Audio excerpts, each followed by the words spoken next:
오늘 우리 주시는 우리 하나님 말씀입니다. 누가복음 18장 28절 한 절입니다.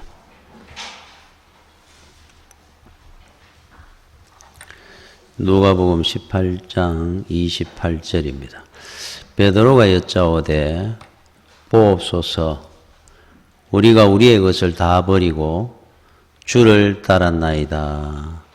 아멘.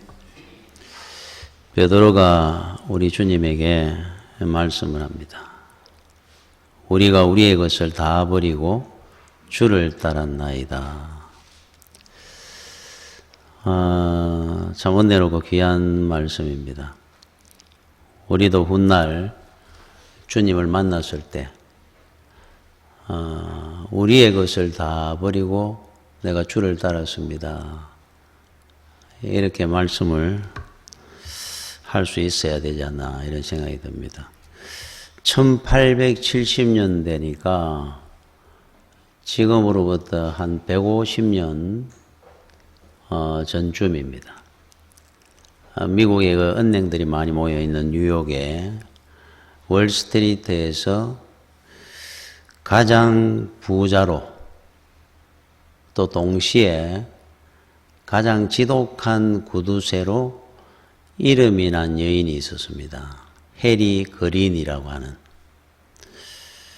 이 사람은 어느 정도로 부자였느냐 하면은 30에 집안이 굉장히 잘 살았던 것 같아요.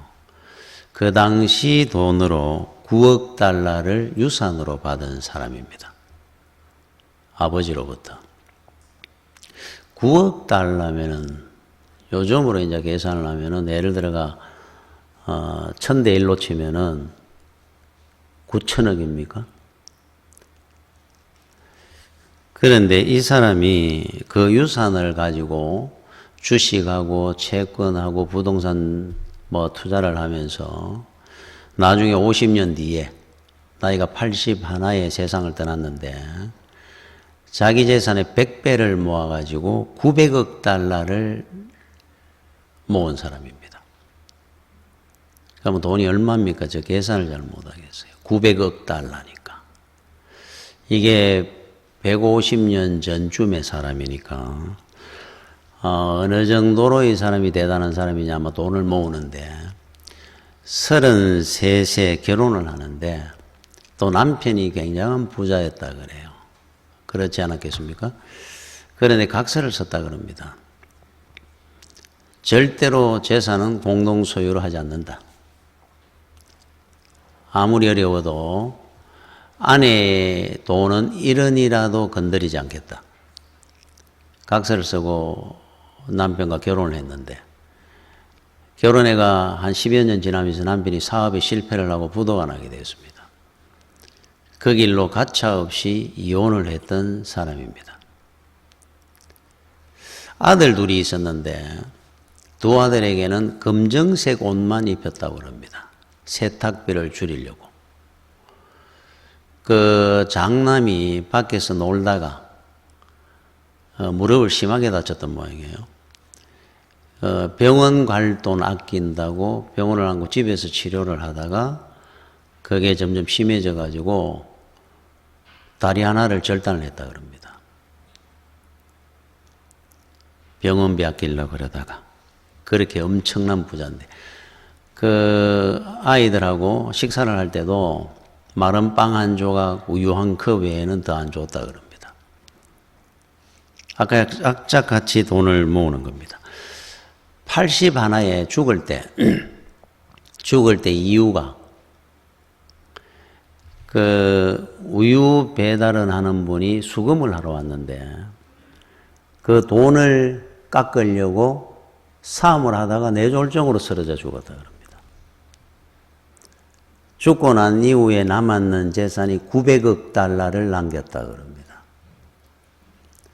신문에 나기를 이 사람이 월스트리트의 악녀라는 이름으로 신문에 났다 그래요. 그러니까 두 가지를 남긴 겁니다. 재산 900억 달러. 또 하나 월스트리트의 악녀라고 하는 이름 하나.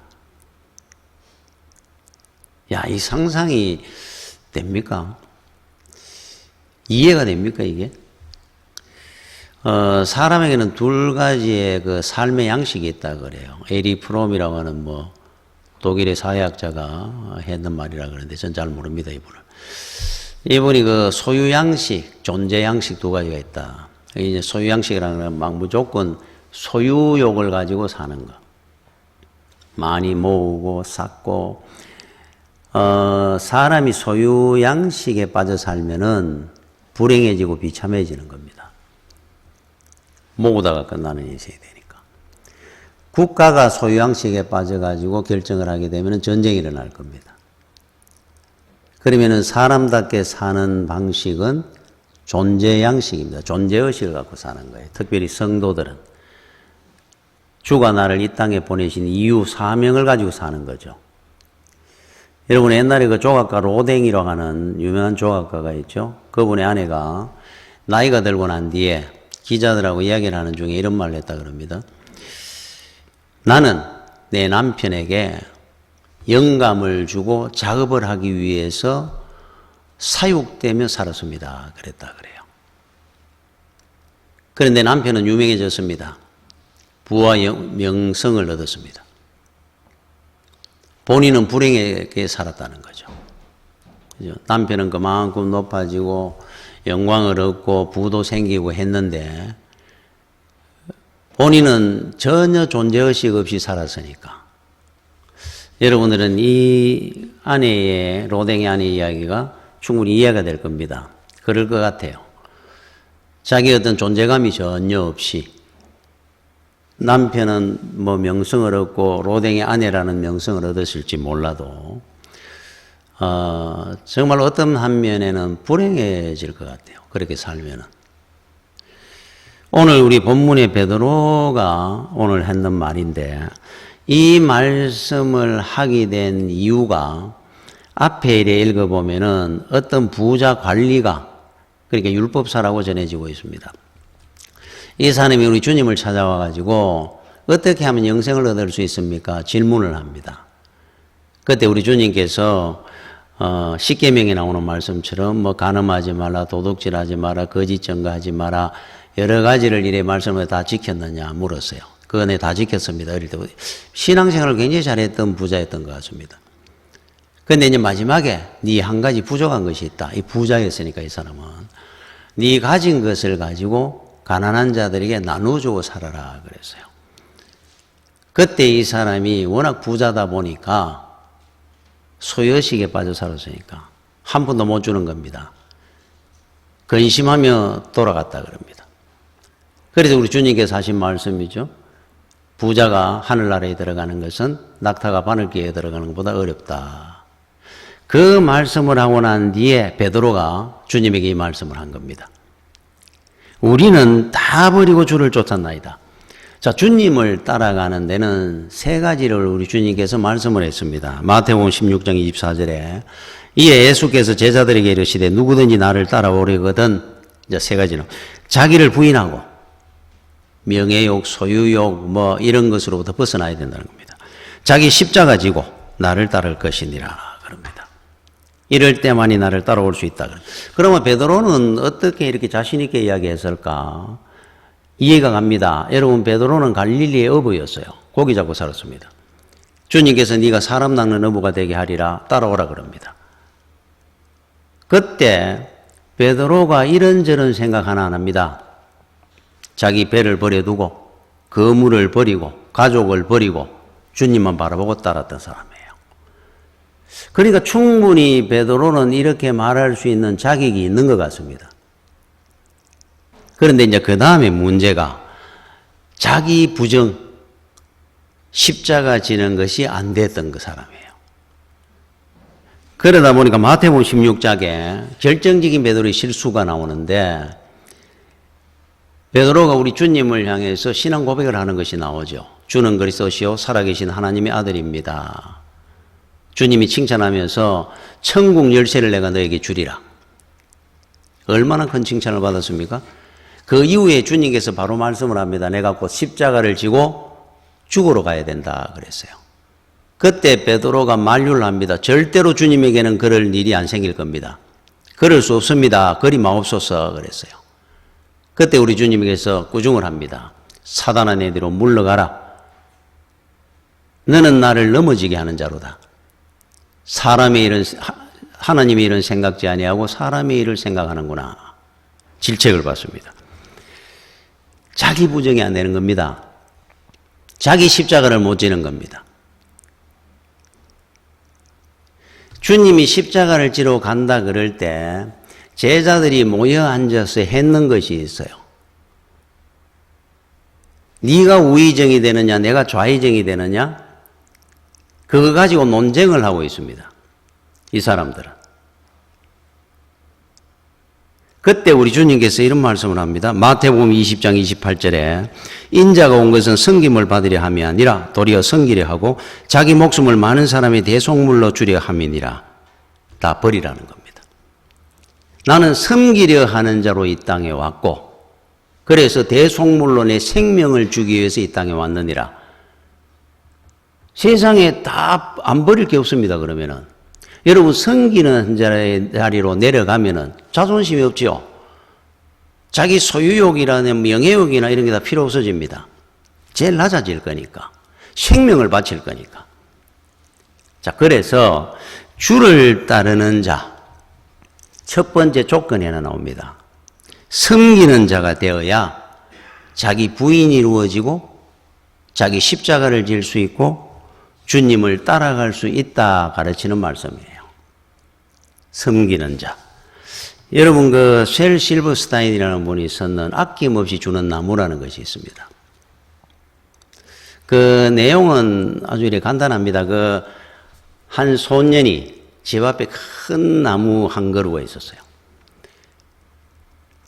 그 나무는 이 소년이 어릴 때 거기에다가 가지에 그네를 달아가 놀기도 하고 그네를 타고 또 그 나무에 올라가고 내려가며 친구들하고 노는 놀이터였습니다. 그 나무 한 그루가. 이제 조금 더 자랍니다. 열매를 따먹고 놀기 시작합니다. 그 나무는 이 소년에게 열매를 줍니다. 그런데 그 나무는 늘 행복했다 그럽니다. 자, 이 소년이 청년이 되었을 때 집에 땔감이 필요해가지고 땔감을 구하려고 할 때 이 나무는 자기 몸을 잘라가 가지를 잘라가 땔감을 만들어 줍니다. 자, 장년이 되고 어른이 돼가지고 돈을 벌러 가는 겁니다. 먼 길을. 배를 타고 가야 되는데 배를 만들 나무를 구할 때 이 나무는 자기 몸 전체 밑둥치까지 다 잘라가지고 배를 만들어 줍니다. 이 배를 타고 이 사람은 멀리 돈을 벌러 갔습니다. 오랜 시간이 지나고 백발노인이 돼가지고 고향으로 돌아옵니다. 이 배를 타고. 돌아와가지고 허기진 배와 지친 몸을 이끌고 자기 고향에 자기가 잘랐던 밑둥둥치만한 그 나무에 걸터 앉습니다. 그리고 편안하게 쉬고 있는 겁니다. 이 나무는 마지막 밑둥치까지 그 어린 소년일 때 놀이터로 열매를 주다가 땔감을 만들어 주다가 배를 만들어 주고 마지막 의자가 되어주면서 쉼을 얻게 해줍니다. 그런데 이 책의 마지막에 이렇게 기록됩니다. 그 나무는 행복하였습니다. 라고 쓰여져요. 이게 행복입니다. 행복. 다 주고 나면은 행복한 거예요. 여러분들이 주님을 이웃을 섬기고 살 때 우리는 다른 장애물 없이 주를 따라갈 수가 있습니다. 그때 보람이 있고 행복이 있는 겁니다. 여러분 다 아시는 영국 속담에 이런 속담이 있죠. 하루를 행복하려면 이발을 하고 일주일을 행복하려면 여행을 가고 한 달을 행복하게 살려면 집을 사고 1년을 행복하게 살려면 결혼을 하고 평생을 행복하게 살려면 이웃을 섬기고 살아라 그럽니다. 이 말 맞습니다. 그렇죠? 그래서 많은 사람들 앞에 여러분 기부를 하고 도와주고 하는 사람들이 오히려 훨씬 행복하게 살고 기뻐하고 삽니다. 특별히 우리는 그렇게 살아야 될 이유가 하나 있어요. 우리는 영혼을 바라보고 살기 때문에 다 놓고 갑니다. 해리 그린 같은 여인처럼 900억 달러나 되는 돈을 가지가지도 못할 돈을 가지고 그 돈 아끼고 샀느라고 아들의 다리를 잘라가면서 이야 얼마나 불행한 인생을 살다가는 겁니까? 세상에 대한 욕심이 없으면은 내 부인이 되면은 자기 자신의 부인을 하면은 주를 따라갈 수 있도록 보여집니다. 믿음의 길을 갈 수 있습니다. 세상의 소유의식을 가지고 살면 절대로 주를 보지 못합니다. 불행한 인생이 되는 거예요. 여러분 그 세계적으로 제일 부자였던 그 시대에 록펠러라고 하는 사람이 있었죠. 이분은 뭐 어릴 때부터 돈 버는데 특별한 재능이 있었던 것 같아요. 43살에 세계 최고의 회사 사장이 되고 53시 됐을 때 세계 최고의 갑부가 됩니다. 그런데 그 나이쯤 됐을 때 몸에 이상이 오기 시작을 했어요. 머리가 빠지고 불면증에 시달리고 밥맛이 없어지고 피부병이 심해지고 이유를 모릅니다. 얼마나 입맛이 없었으면 비스켓 한 조각을 먹고 주스 한 컵을 먹고 살았다 그래요. 그러니까 얼마나 유명한 의사들이 다 와가지고 진찰을 하고 했을 거 아닙니까? 치료를 한다고? 원인을 모릅니다. 그러다가 나중에 결과가 1년 넘기기 힘듭니다라는 결정을 받습니다. 결과를. 엄청난 세계 최고의 부자입니다. 11조 계산하는 사람이 200명 넘었다 그러니까. 그런데 1년을 못 넘기게 됐다 그러니까 얼마나 황하겠습니까? 그때서야 자기 삶을 돌아본 거예요. 그동안 살아왔는 과정을 이래 생각해 보니까 버는데 혈안이 돼가 사는 겁니다. 정신없이 사는 겁니다. 모아가 쌓아가며 사는 겁니다. 설 줄을 몰랐던 겁니다. 제대로. 어릴 때 교육받은 신앙심은 갖고 산다고 그러면서도 모으는 게 쓰는 것보다 훨씬 재밌었어요. 이 사람한테는. 건강을 잃고 1년밖에 못 삽니다. 그러면서 자기를 돌아볼 수 있었던 겁니다.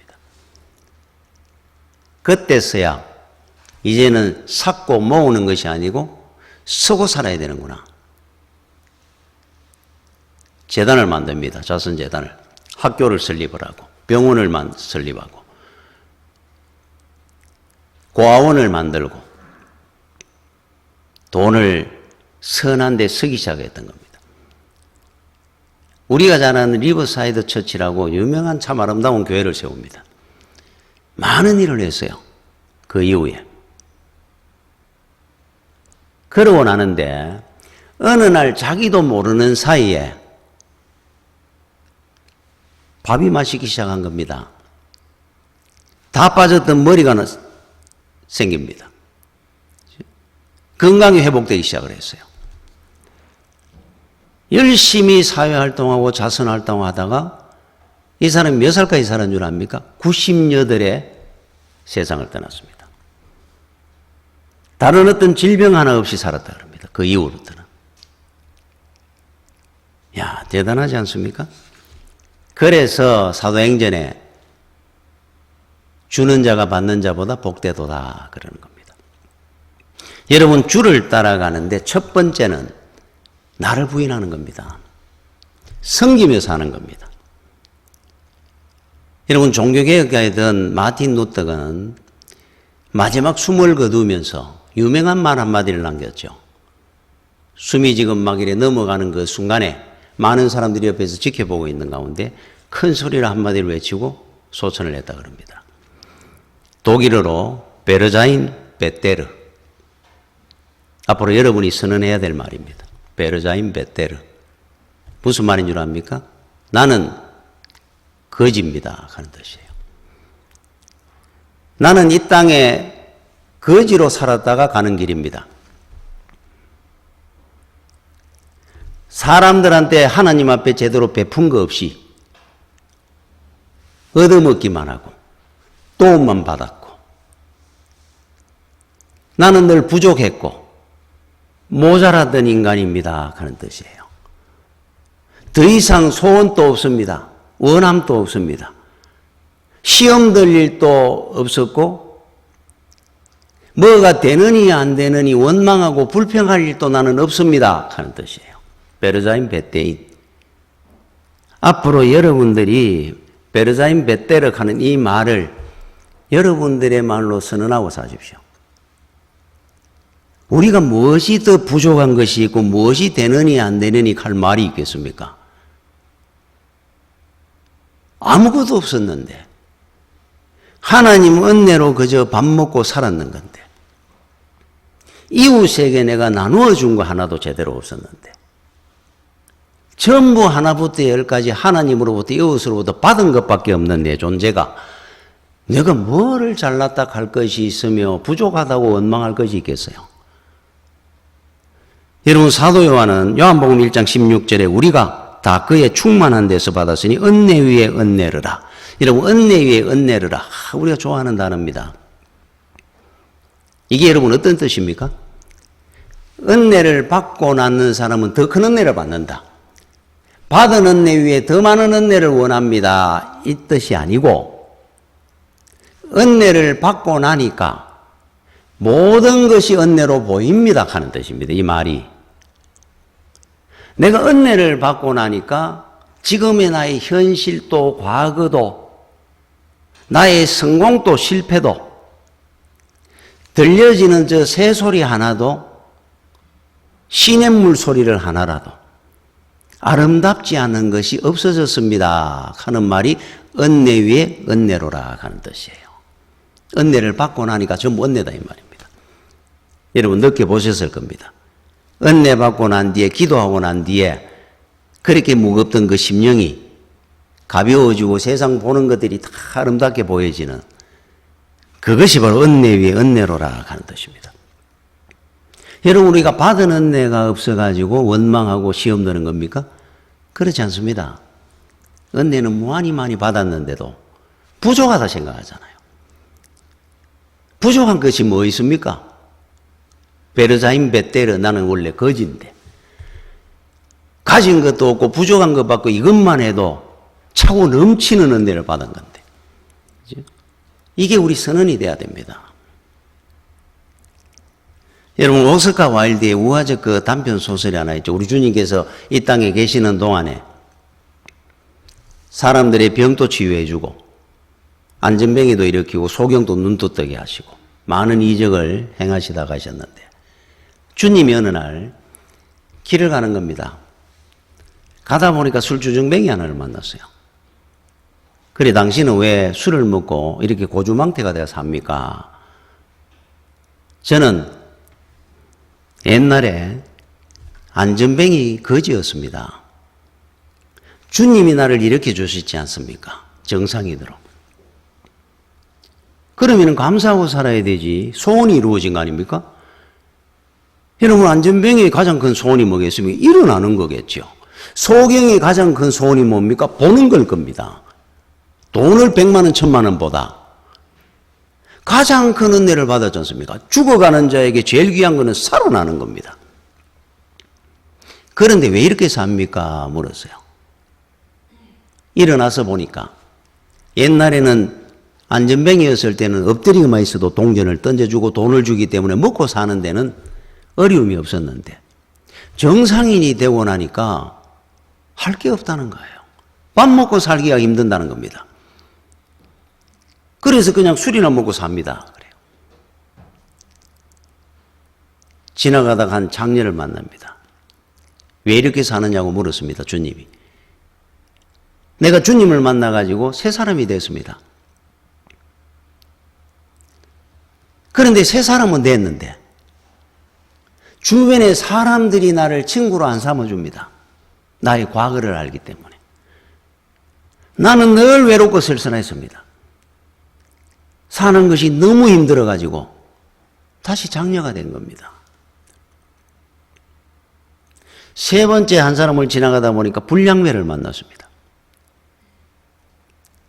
당신은 왜 사람들을 괴롭히고 불량배가 되어 삽니까? 주님 저를 모르시겠습니까? 제가 옛날에 소경이었지 않습니까? 주님께서 내 눈을 뜨게 해주셨습니다. 그러면 얼마나 기쁩니까? 그런데 눈을 뜨고 보니까 세상이 얼마나 치사하고 더러운지 눈 뜨고 못 보겠다는 거예요. 얼마나 세상이 부조리한지 깡패가 안 되고 어떻게 살겠습니까? 이런데. 자, 여러분들은 한번 생각해 보십시오. 여러분들이 주님으로부터 받은 은혜가 얼마나 큽니까? 사실 너무너무 많은 은혜를 받았습니다. 그런데 우리는 왜 늘 불평하고 변화가 안 된다는 겁니까? 은혜 위에 은혜를 하듯이 은혜 받은 눈으로 세상을 안 보기 때문에 나는 거짓입니다 하는 겸손함을 가지고 세상을 안 살기 때문에 늘 부족한 겁니다. 눈을 떠도 부족하고 일어나도 부족한 겁니다. 늘 시험 가운데 사는 거예요. 섬기면서 낮아져야 됩니다. 주를 따라가기 위해서. 두 번째, 주를 따르는 자는 주만 바라보는 겁니다. 오로지. 다른 걸 보면 안 됩니다. 여러분 마가복음 2장 14절에 레위, 마태가 주님을 만나가 부름을 받는 그 내용이 나옵니다. 또 지나가시다가 알페의 아들 레위가 세간에 앉아 있는 것을 보시고 그에게 이르시되 나를 따르라 하시니 일어나 따르니라. 나를 따르라. Follow me. 자, 주님께서 마태, 레위를 부르는 장면입니다. 이 성화가 많이 그려져 있어요. 이 부분이 마태를 부르심하는. 이 의자를 안 하고 그 당시에 그렇게 일을 했거든요. 그럼 지나가는 사람은 나한테 세금도 받고. 자, 주님이 지나갑니다. 마태를 봤습니다. 너는 나를 따르라. 설명도 없었습니다. 마태는 질문도 또 안 합니다. 따라가면 어떻게 됩니까? 보상이 뭡니까? 어디로 갑니까? 그런 장면이 하나도 없잖아요, 성경에. 그래서 그 그림에 보면은 여러 사람들이 지나가고 이 사람은 앉아있다가 주님이 부르는 내용이 나오는데 모습이. 그냥 일어나가 주님과 눈을 맞춰가 그냥 이렇게 따라가는 내용이 나와요. 그림에. 주님만 바라보고 가는 겁니다. 하루는 일도 안 돌아봅니다. 다른 사람도 안 봅니다. 따라가면서 주여 내가 어디로 가는 겁니까? 보상이 뭡니까? 질문도 없습니다. 주님께서도 설명해 주지도 않습니다. 그냥 따라가는 거예요. 주를 따라가는 겁니다. 이것이. 여러분 B-29라든지 요즘 그 비행기 그 폭격기들은 굉장히 큽니다. 집체의 그물만 합니다. 이 엄청난 비행기가 여러분 활주로의 비행장에 내리고 나면은 경납고 자기 자리로 찾아 들어가죠.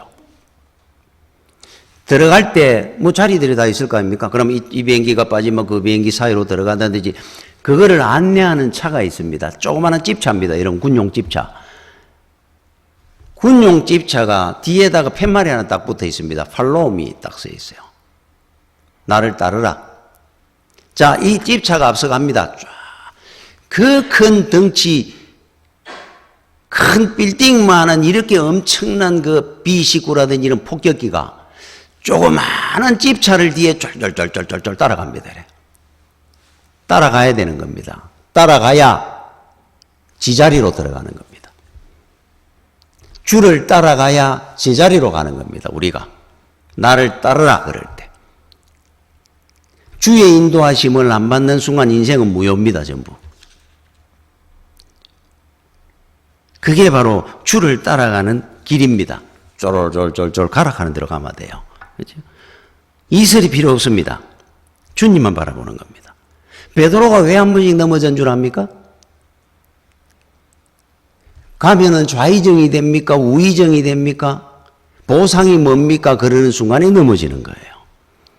제가 한번 이야기 드렸죠. 어느 장모님이 나이 40이 돼가지고 옛날에 나이 40에 결혼하다 하면 얼마나 늦장가 되는 겁니까? 40에 결혼을 한다고 36살 된 현재 이제 아내 되는 권사님 커피숍에서 두 분이 소개로 만났다 그럽니다. 말씀이 얼마나 없는지 둘이 앉아가 있는데 1시간을 앉아있는데 한마디도 안 했다 그래요. 둘이 얼마나 그 힘들었을까요? 그러다가 1시간 끝날 때쯤 되니까 그 장모님이 한마디 딱 하더라 그래요. 우리 결혼합시다. 그러니까 그 권사님이 예, 그 길로 결혼했다 그러더라고요. 제가 결혼을 하면 나를 어떻게 먹여 살릴 겁니까? 뭐 문제가 없어요. 그냥 결혼합시다. 그러니까 예 하고 결혼한 겁니다. 잘 삽니다. 행복하게. 주를 따라갈 때 마음입니다. 이게. 주님만 바라보는 겁니다. 따라와라 그러면 따라가는 겁니다. 왜 따라갈 수 있겠어요? 주가 세상에 제일 귀하다고 알기 때문에 따라가겠죠. 주님만. 다른 내 세상의 어떤 것과는 비교가 되는 것이 없으니까. 뭐 비교할 필요가 없잖아요. 제일 귀하고 제일 전부니까. 얼마 전에 제가 TV에 보다 보니까 그 광고 어느 그 보험회사 광고 같아요. 하던데 젊은 부부가 싸움을 합니다. 부부싸움을. 그 아내 되는 사람이 남편 되는 사람 보고 그러는 겁니다. 나가라고. 당신이 아끼는 걸 가지고 나가라 그래요. 당신 아끼는 거 가지고 나가래 지금. 그러니까 이 남편이 그럽니다. 그러면 내가 아끼는 거 가지고 와도 되느냐 그래요. 갖고 나가라 그랬어요. 그랬더니만은 자기 아내를 번쩍 안아가 나가면서 화해를 하는 내용이라고 하더라고요. 세상에 나는 제일 귀한 것이 아끼는 것이 당신이다 이 말이에요. 여러분들은 세상에 가장 아끼고 귀하게 여기는 게 뭡니까? 나는 주님 외에는 다른 거는 다 눈에 안 보입니다. 하나만 붙들고 안으라 그러면 나는 주님을 안고 살 겁니다. 그 사람만이 주를 따를 수 있다 하는 말씀이에요. 다 버릴 수 있는 겁니다. 그분에게는. 세상에 여러분들이 아직도 아끼는 것이 많이 있고 세상에 안고 가지고 싶은 것이 많다면 주를 못 따라갑니다. 여러분 페르시아에 퀴로스 왕이라고 하는 유명한 왕이 있었어요. 이분은 그 전쟁을 해가지고 상대 적국의 왕과 왕비와 왕자를 생포를 한 겁니다. 전쟁을 해가지고. 생포를 하는데 퀴로스 왕이 왕에게 질문을 했어요. 진짜 심판을 하는 겁니다. 내가 너를 살려주면은 너는 나한테 뭘 해주겠느냐 물었어요. 그때 그 왕이 나를 살려주시면은 내 재산의 절반을 드리겠습니다. 그럽니다. 두 번째 질문을 합니다.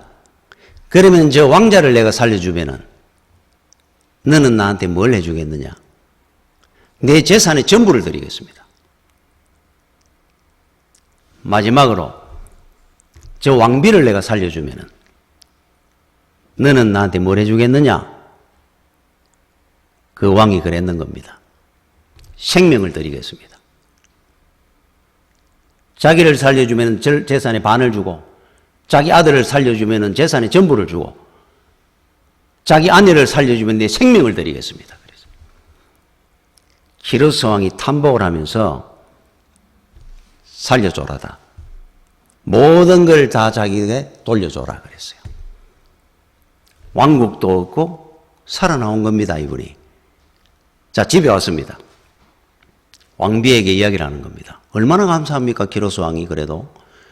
야, 참 정말로 훌륭한 왕을 내가 오늘 본 것 같다. 얼마나 대단하냐. 나를 생포를 하고 온 나라를 자기가 다 가질 수 있었는데 나를 살려줬지 않습니까? 그리고 모든 걸 다 허락하고 나한테 돌려줬지 않습니까? 정말로 그분은 내가 존경할 수 있는 왕이라고.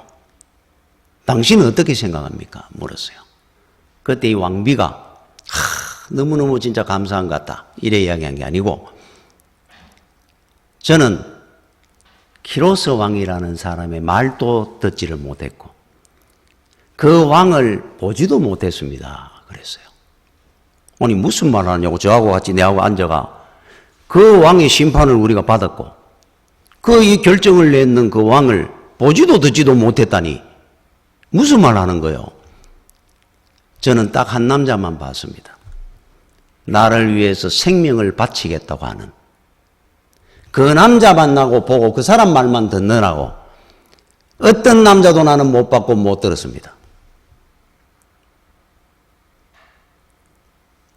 지금 여러분들은 만왕의 왕이신 우리 주님께서 여러분을 위해서 생명을 내놨지 않습니까? 생명을 주고 여러분들을 살렸지 않습니까? 무슨 말을 듣고 살고 무엇을 보고 삽니까, 지금? 나는 주님 외에는 다른 것을 본 적도 없습니다. 주님 말씀 외에는 다른 어떤 소리도 들은 적도 없습니다, 나는. 이 고백이 우리 성도의 고백이 되어야 되는 겁니다. 그렇죠? 그래야만이 우리는 다 버리고 주를 따라갈 수 있을 겁니다. 믿음으로. 기도하겠습니다. 주여 은혜를 감사를 드립니다. 항상 은혜 가운데 함께 하시고 지켜주시며 우리를 위해 생명까지 내놓으셨던 우리 주님의 은혜를 늘 기억하며 살기를 원합니다. 이제 우리도 베드로의 고백처럼 나는 다 버리고 주를 따랐나이다. 이 말씀을 주님 앞에 쓰는 그날 우리가 할 수 있는 믿음의 길 가도록 인도하여 주시옵소서. 예수님 이름으로 기도드립니다. 아멘.